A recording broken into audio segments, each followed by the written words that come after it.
जो भी व्यक्ति मिनेसोटा के उत्तरी तट पर स्थित डेविल्स किटल जलप्रपात के पास आया है और उसने जलप्रपात को ठोस चट्टान में गिरते और फिर गायब होते देखा है, उसने अवश्य ही सोचा होगा कि आखिर पानी कहाँ जाता है।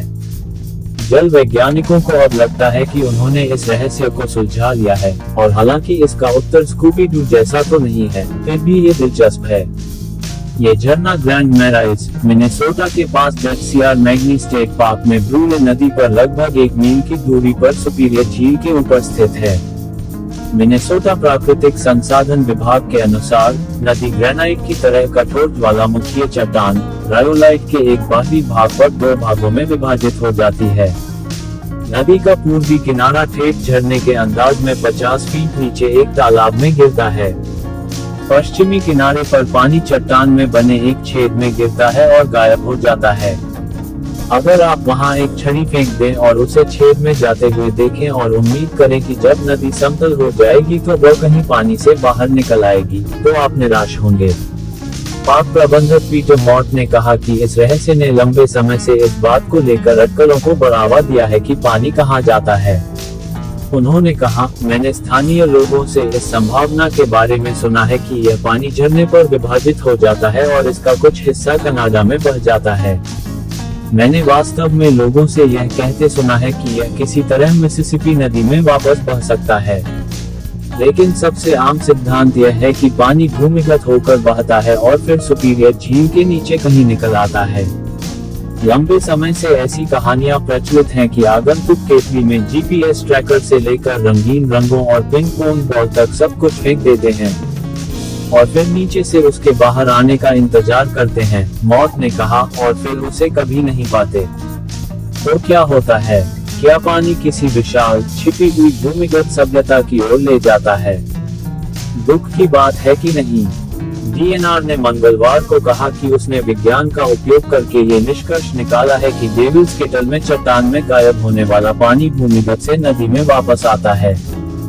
डीएनआर के अनुसार जल वैज्ञानिकों ने पिछले पतझड़ में डेविल्स किटल झरने के ऊपर और नीचे लगभग समान मात्रा में पानी बहता हुआ पाया। इससे पता चलता है कि झरने के नीचे की धारा में पानी फिर से बढ़ रहा है। ग्रीन ने कहा, हमारा मानना है कि पानी केतली में जा रहा है और झरने के ठीक नीचे की ओर काफी करीब तक आ रहा है।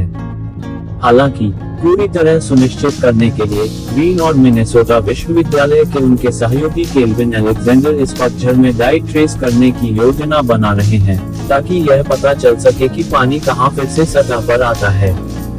डीएनआर ने कहा कि कम पानी के प्रवाह के दौरान वे गड्ढे में एक फ्लोरोसेंट बायोडिग्रेडेबल डाई डालेंगे और ध्यान देंगे कि डाई नदी में कहां फिर से आती है। तो अगर झरना फिर से नदी से जुड़ जाता है तो लोग ऊपर से उस छड़ी को क्यों नहीं देख पाते जिसे वे पानी में फेंकते हैं? यह एक रहस्य है न? नहीं। डीएनआर का कहना है कि द्रव गतिविज्ञान इसका स्पष्टीकरण देता है। अलेक्जेंडर ने कहा, केतली के नीचे स्थित प्लंज पूल पुनः प्रसंचरणशील धाराओं की एक अविश्वसनीय रूप से शक्तिशाली प्रणाली है, जो सामग्री को विघटित करने और उसे पानी के नीचे तब तक रोके रखने में सक्षम है जब तक कि वह नीचे की ओर किसी बिंदु पर पुनः सतह पर न आ जाए। उन्होंने कहा कि पानी के रास्ते का पता लगाने के लिए जिस डाई का इस्तेमाल किया जाएगा उसके मामले में ऐसा नहीं होगा। बड़ी वस्तुओं के विपरीत डाई के अणु डेविल्स किटल में नहीं रखे जाएंगे। ग्रीन ने स्वीकार किया कि यदि यह रंग झरने के नीचे नदी में पाया जाता है, जैसा कि वैज्ञानिकों को संदेह है, तो बहुत सारा रहस्य समाप्त हो जाएगा।